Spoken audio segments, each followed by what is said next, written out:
My wife said, "I'm teaching our son to call my male best friend daddy. You're never home anyway." I replied, "Whatever's best for him." Then I installed cameras and caught them in our bed when I live streamed it to her family's Thanksgiving dinner. I never thought I'd be one of those guys posting their divorce drama online, but after what happened at Thanksgiving dinner last year, I figure my story might help someone else recognize the red flags I missed. Fair warning, this gets ugly, but sometimes that's what justice looks like. The signs were there for months, years, probably. But working 80-hour weeks as a critical care nurse during a pandemic doesn't exactly sharpen your home life observation skills. Let me back up. My wife Claire, 34I, 36M, met in nursing school 9 years ago. I specialized in emergency critical care. She went into pediatric oncology. We both understood the crazy schedules, the emotional toll, the way this career can consume you. That shared understanding was one of our strongest bonds. 4 years into our marriage, our son Eli was born. Claire took a year off, then returned to work part-time, 3 12-hour shifts per week. I picked up extra shifts to compensate financially. Between her 3 days and my 5, often 6, we relied heavily on my mother for childcare. Enter Keith, 35M. Keith moved to our city in Philadelphia in March 2020, just as the pandemic was beginning. By Thanksgiving 2021, when everything came to a head, he had been integrated into our lives for 20 months, longer than I initially realized, as Claire had been in contact with him for months before telling me he was moving to town. Keith was Claire's best friend from college, who she'd always insisted was gay. Her cover story to explain why I shouldn't be concerned about their closeness. I'd heard stories about him over the years, but never met him because he'd been working with Doctors Without Borders in various locations. According to Claire, they'd been inseparable during their undergraduate years before nursing school. When Keith arrived to take an administrative position at Claire's hospital, she was ecstatic. Finally, her platonic soulmate was here. Within weeks, Keith became a fixture in our lives. When my shifts didn't align with Claire's, Keith would often help out with Eli. He'd bring dinner over, take Claire and Eli to the park, be there when I couldn't. I was grateful, honestly. Working in the ICU during COVID had been brutal. This was during the second wave of COVID in late 2020, when vaccines weren't yet widely available and our ICU was still overwhelmed with cases. By Thanksgiving 2021, restrictions had eased enough to allow small family gatherings in Pennsylvania, but many of us healthcare workers were still living in a different reality than everyone else. Unlike many of my colleagues, I hadn't moved out to protect my family because our hospital had implemented strict PPE protocols, and Claire insisted she wasn't concerned about exposure. In retrospect, her eagerness for me to come home despite the risks makes more sense. She wanted to maintain the appearance of normal family life while conducting her affair when I was on night shifts. Coming home to find dinner made and my son happily entertained felt like a blessing. If Keith was giving Claire the emotional support I was too drained to provide, I considered that a good thing. That's what I told myself anyway. The first real alarm bell rang about 3 months into this arrangement.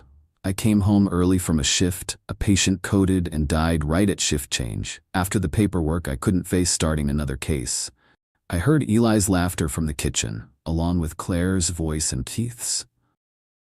Rather than interrupt, I paused in the hallway. "Who made this yummy spaghetti?"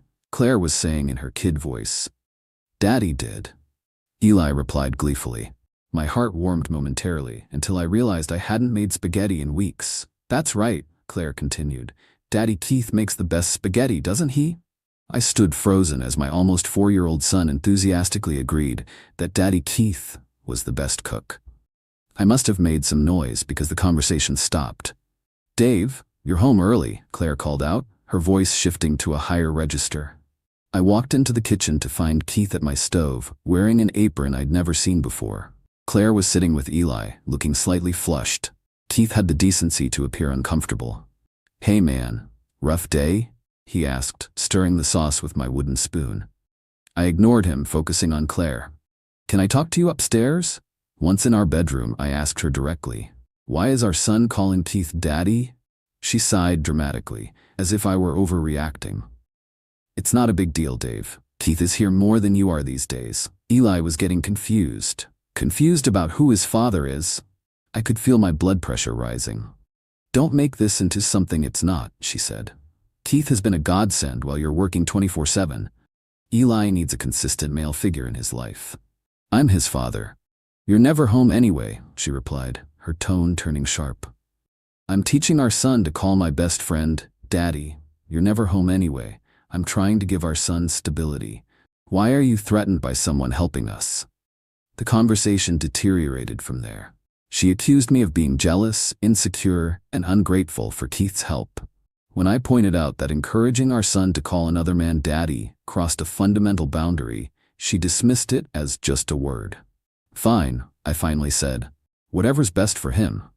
I slept in the guest room that night, telling myself I was overreacting. Claire was right. I hadn't been as present as I wanted to be, but something felt deeply wrong. In the months before Keith arrived, I'd noticed changes in Claire's behavior. More secretive phone use, emotional distance, occasional, unexplained irritability. She'd started therapy briefly but stopped, claiming the therapist was judging her. Her drinking had also increased gradually. In retrospect, these were likely signs of the emotional affair beginning before Keith's physical arrival, not just pandemic stress as I'd assumed. The next day, I called out from work.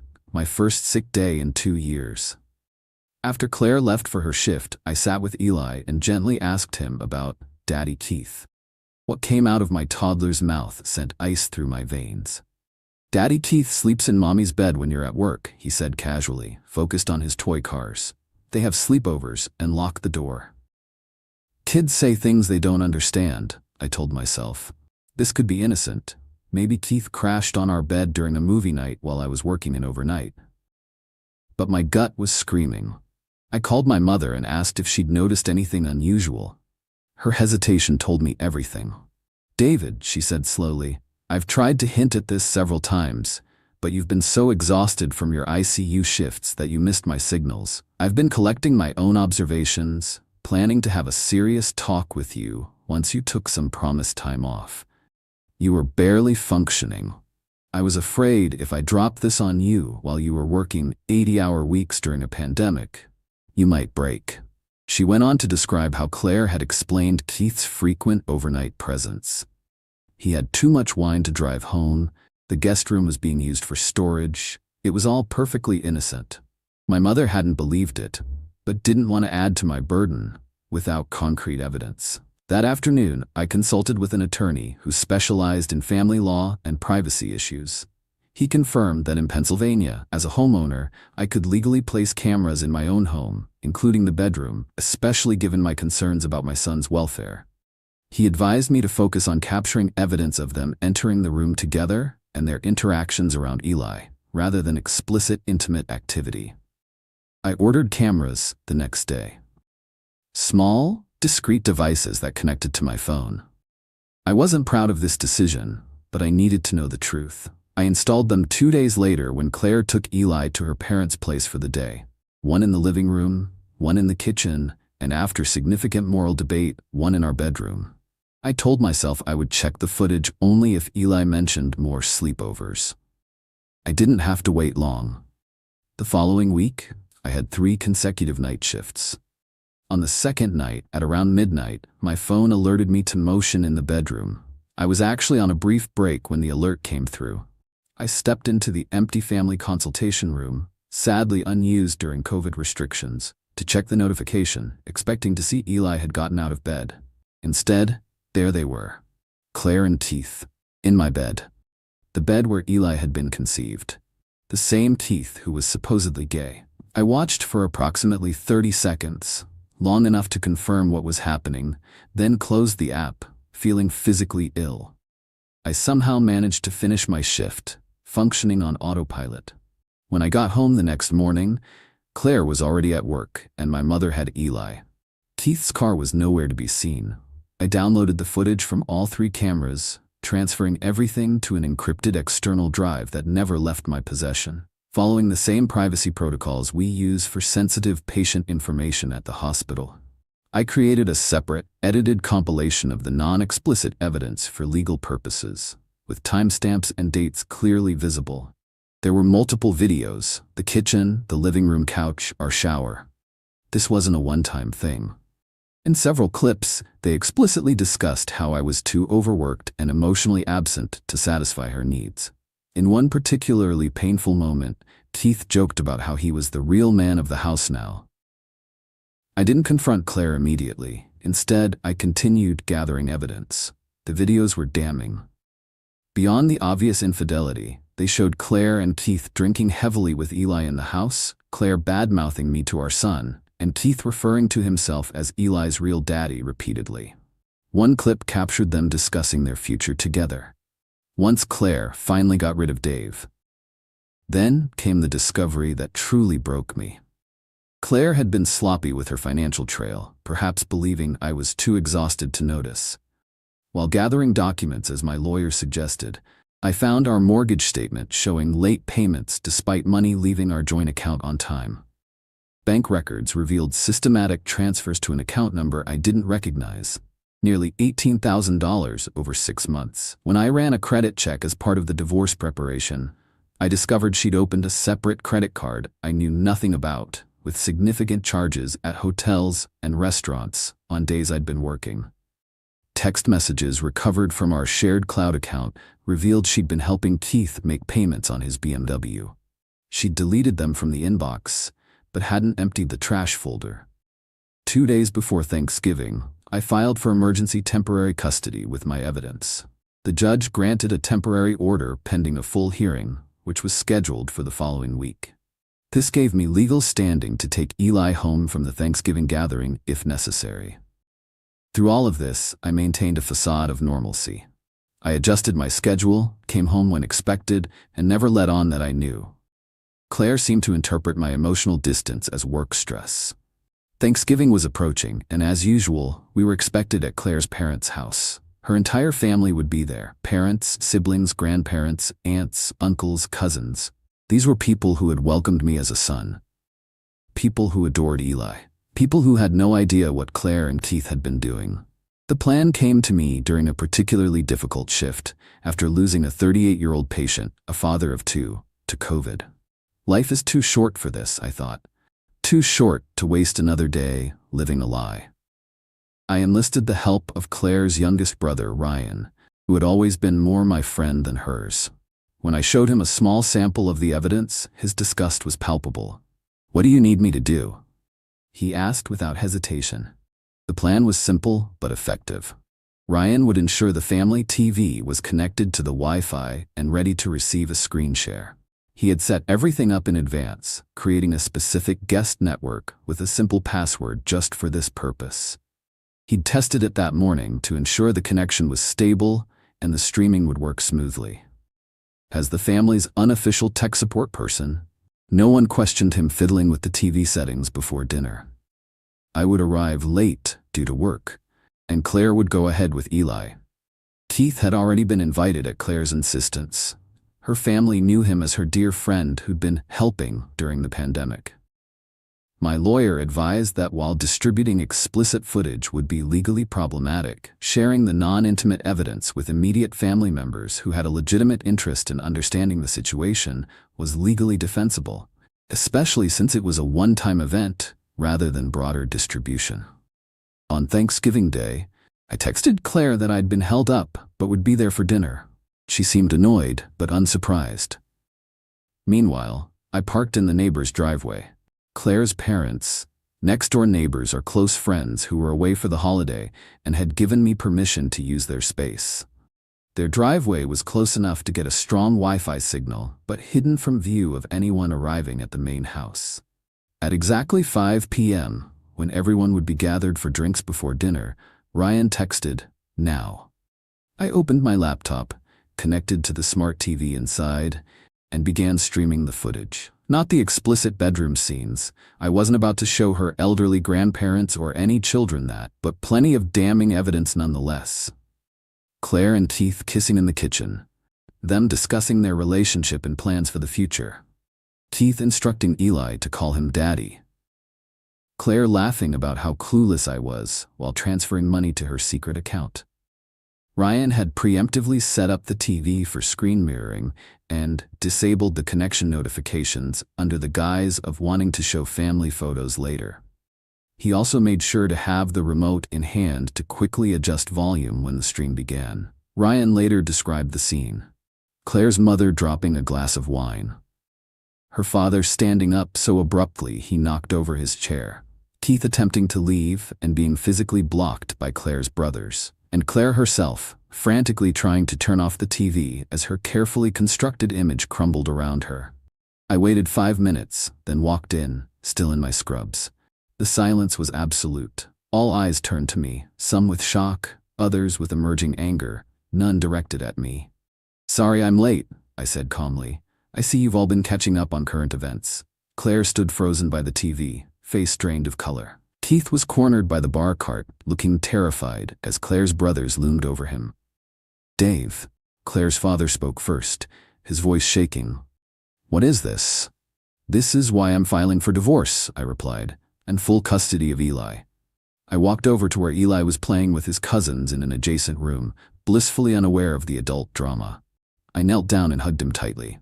"I need to take Eli home now," I announced, picking up my son. "His things are packed in my car. I don't think we'll be staying for dinner." Claire finally found her voice. "You can't just take him. That's my son." Her own mother turned on her. "Be quiet, Claire. You've done enough." I pulled out my phone where I had documented the temporary custody order, prepared to show it if necessary. "I have temporary custody, Claire. We'll discuss visitation through our lawyers." As I carried Eli out, her father followed me to the door. This man who had treated me like a son for years put his hand on my shoulder. "We're on your side," he said quietly. "Whatever you need." While Claire's parents and brothers were firmly in my corner, her sister initially tried to mediate, suggesting Claire deserved a chance to explain. Her elderly grandmother also struggled with the situation, torn between her disgust at Claire's behavior and her instinct to support her granddaughter. Over time, Claire's continued lies and refusal to take responsibility alienated even these last supporters. The aftermath was both easier and harder than I'd anticipated. Easier because Claire's family rallied around Eli and me, providing statements to the court about what they'd witnessed and heard. Harder because divorce and custody battles are brutal, even with clear evidence. The legal process took 8 grueling months, which my lawyer said was actually expedited given the clear evidence. The initial emergency custody order was granted quickly, but the final divorce and permanent custody arrangement weren't finalized until this past summer. Claire tried everything, claiming the videos were illegal. They weren't, as my lawyer had confirmed before I installed them, saying I was unstable from PTSD due to COVID deaths, ironic given the drinking captured on video. Even suggesting Keith was just a friend who'd been misunderstood by a toddler. The judge wasn't impressed. The financial evidence was particularly damning. Courts take a dim view of emptying children's college funds to pay for a lover's car payments. I was awarded primary custody, with Claire granted supervised visitation until she completed parenting classes and therapy. Our house was sold, with my portion of the proceeds going into a secured account for Eli's future. Claire was ordered to repay the money she'd diverted, with interest. Keith disappeared from the picture entirely once the free money dried up. Last I heard, he'd moved across the country. Claire eventually got a new job at a different hospital. While her direct colleagues maintained professional interactions, the trust essential to the pediatric oncology team had been broken. When positions opened in other departments, she was passed over repeatedly. Hospital administration never formally acknowledged the situation, but her supervisor later told me they couldn't risk placing her with vulnerable families, given her demonstrated lack of judgment. As for Eli and me, we moved into a new place closer to my mother, who's been an incredible support. I switched to a role with more regular hours, still in critical care, but on a fixed schedule that gives me more time with my son. He's adjusted better than I could have hoped, though he occasionally asks about his mother. We have video calls during her scheduled times, and the supervised visits have been going well enough. It's been just over a year since that Thanksgiving. Claire's family still includes Eli and me in all holiday gatherings, They've made it clear that we remain family, regardless of Claire's actions. She's invited separately, on different days. Sometimes I wonder if the public exposure was too harsh. But then I remember how they planned to cut me out of my son's life. How they were actively teaching him to call another man daddy, while I was working myself to exhaustion to support them. How they laughed about it. How they stole from our child's future. No, I don't regret the live stream. Some betrayals are so profound they deserve to be witnessed. Last night, as I was tucking Eli into bed, he looked up at me and said, "You're my real daddy." 4 simple words that made every difficult moment worthwhile. If you're staying in a relationship for your child's sake, remember that kids need parents who model integrity and self-respect. Sometimes the bravest thing you can do is walk away from people who don't value you and take your children with you. Edit. Appreciate the awards, but maybe donate to your local children's hospital instead? Also, since some folks are asking, 1. Yes, lawyers cleared me to post this now that everything's settled. 2. No, I don't regret anything. 3. Yes, my son is thriving and calls Med Daddy now. A few clarifications. Since this post has blown up more than I expected, let me address some common questions. 1. Yes, the cameras were legal. I owned the home, installed them in common areas, and yes, my bedroom counts as my private space, and did so out of concern for my child's welfare after hearing concerning statements from him. My lawyer vetted this thoroughly before we used anything in court. 2. No, I didn't send actual sex tapes to her family's TV. I'm not a monster. I showed footage of them kissing, discussing their relationship, planning their future, and the Daddy Keith coaching sessions. That was damning enough. 3. Keith was never actually gay. That was Claire's cover story to explain why I shouldn't be concerned about their closeness. Just another lie in the tangled web. 4. For those suggesting I should have confronted Claire privately first, I tried that approach after the daddy incident. She gaslighted me and made me feel like I was the problem. When someone is willing to help your child erase you, they don't deserve the courtesy of a private confrontation. 5. Claire's drinking increased dramatically during Keith's time in our lives. The videos showed them regularly consuming alcohol when responsible for Eli, sometimes starting as early as noon. This became another significant factor in the custody decision. 6. Some have asked if I feel bad about her losing her job. Honestly, no. She was a pediatric oncology nurse, a position requiring impeccable ethics and judgment. Her choices demonstrated neither.